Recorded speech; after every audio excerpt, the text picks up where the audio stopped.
Welcome, Christina from Mary Ward Centre, Toronto. You've been here for the past 2 days at the ECOSOC Youth Forum, and we're delighted to have you here. And we want to thank Mary Ward Centre for allowing you to come and giving you and us this opportunity. So let's get right into the whole experience for you. Now, I know that you worked on certain sustainable development goals on water, energy, cities, consumption, ecosystems, and partnerships, and that these goals will be reviewed in July, and that the apportation or the contribution of you young people there, that you have your policies, your strategies ready for that forum. So now, would you tell us a bit about, your part in it and what you chose? Mhm. Thank you, Sister Cecilia, for having me here as the youth rep from IBBM. I'm very honored to be representing IBBM at the Youth Forum at the UN. The SDG I went to was number 12, ensuring sustainable production and consumption. It was there that 50 to 100 youth, we were all in the same room and we were all from different parts of the world. Two major issues we talked about was sustainable food production as well as clothes consumption. So one problem we listed with food was that there's an excess of production, but there's still hunger in all over the world, as well as second-hand fashion. So how there's a global problem of shipping clothes from the developed country into developing countries and hindering the economy of the developing countries. We had a social innovator in the room. He was from Egypt, and he posed this wonderful idea of us reforming the education system where we move from a consumption-based society into a production-based society.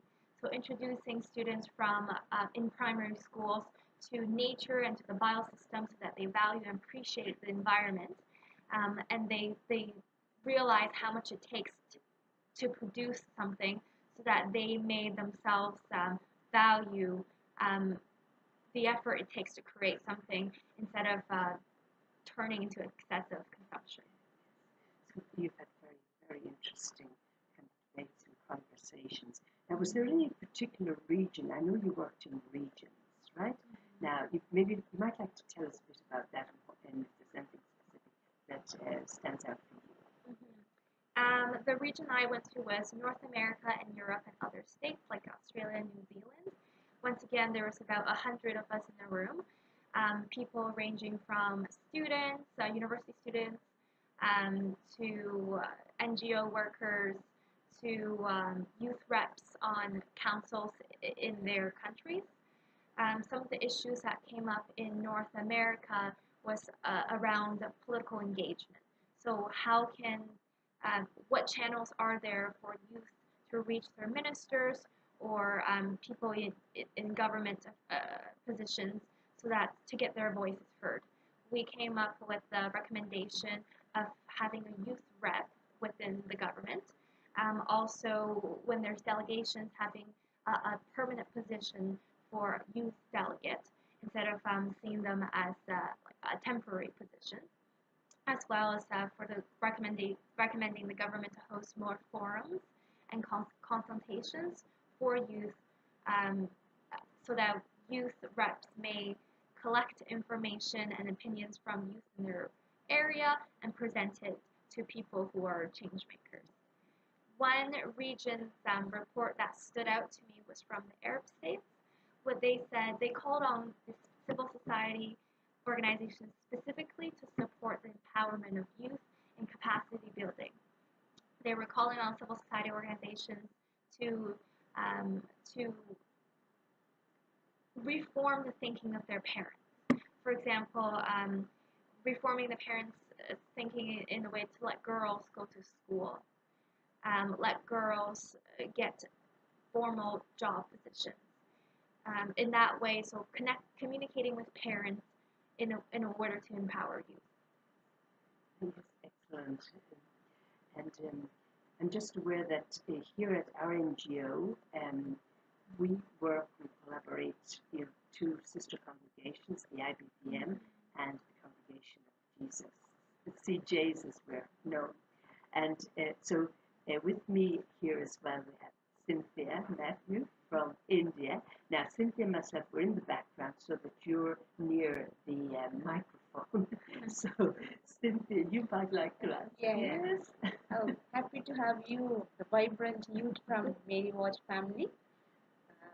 I just would like to just ask you, as we think of you being the focal point of the youth forum, or to connect the CJs and IBB across the world, do you see the possibilities, and what are the possibilities you see to connect with all the youth of the CJ IBB Thank you for the question, Sister Cynthia.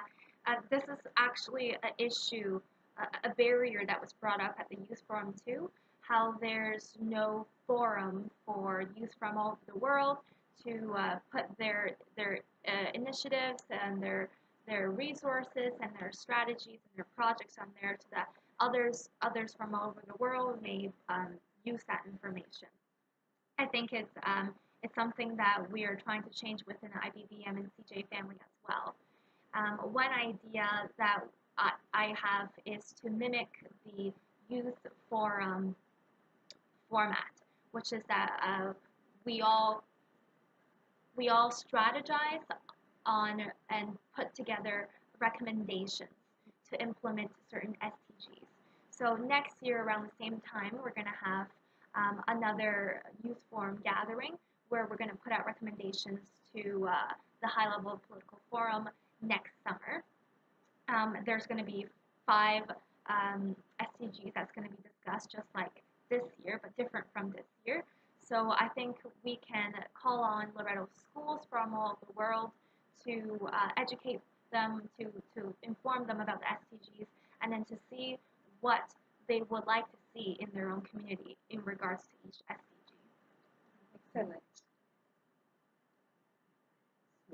And I was just thinking as well, Christina, yeah, we have, on the one hand, we have the schools, especially the higher grades, I think this is very important for them. And then as well as that, we have, a number of younger sisters, members of the both congregations, and they would come under the youth category. So that could be a very interesting exercise as well for our younger members and youth from our whole network to be part of.